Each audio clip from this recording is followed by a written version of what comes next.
पत्नी से छुटकारा, दिल छूने वाली कहानी। बेटा अपने पिता के पास गया और बड़ा परेशान होकर बोला, मैं अब मेरी पत्नी के साथ एक पल भी नहीं बिता सकता। वो मुझे आंखों में चुभती है। कभी कभी मुझे लगता है कि मैं उसकी जान ही ले लूं। लेकिन मैं जानता हूं ऐसा करके मैं और ज्यादा मुसीबत मोल ले लूंगा। पिताजी, मैं आपके पास आया हूं। अब आप ही मुझे कोई रास्ता बताइए। पिता ने एक गहरी सांस भरी और बोले, देख बेटा, मैं तुम्हें तुम्हारी पत्नी से छुटकारा दिला सकता हूँ। मेरे पास एक धीमा जहर है जो व्यक्ति को धीरे धीरे खत्म करता है। मैं तुम्हें वो देने के लिए तैयार हूँ, बस तुम्हें मेरी एक शर्त माननी होगी। दरअसल ये शर्त भी तुम्हारे भले के लिए ही है। तुम्हें आज से ही अपनी पत्नी से अच्छा व्यवहार करना होगा। उससे प्यार से बात करनी होगी। उसका एक बच्चे की तरह ख्याल रखना होगा।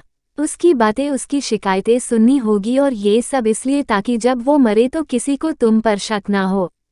थोड़ी देर तक वहाँ एक शांति छाई रही। फिर पिता ने कहा कि अगर ये सारी बातें तुम्हें ठीक लगे तो उस डब्बी में वो सफ़ेद पाउडर है, उसे रोज थोड़ा थोड़ा अपनी पत्नी के खाने में डालते रहना। बेटे ने वो डब्बी उठाए और वहाँ से चला गया। 30 दिनों बाद बेटा फिर से जब पिता के पास वापस लौटा तो उसकी आंखों में आंसू थे, उसके चेहरे पर ग्लानि की भावना थी। वो अपने पिता के पैरों में गिर पड़ा और बोला, पिताजी, मैं अब अपनी पत्नी को नहीं मारना चाहता। मैं उससे बहुत प्यार करता हूँ।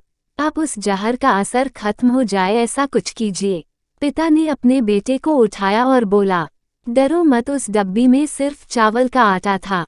असली जहर तो तुम्हारे मन में था, और मैंने जो तुम्हें शर्तें बताई थी वो उस जहर का तोड़ था। आप जब अपने मन में द्वेष, ईर्ष्या, गुस्सा, शक जैसे जहर को बना देते हो तो वह आपको अपनों से दूर कर ही देते हैं। उनसे निपटने का यही तरीका है कि अपनों की बात सुनें, अपनों का ख्याल रखें, दया भाव रखें, माफ करना सीखें और ज्यादा अपेक्षा न रखें।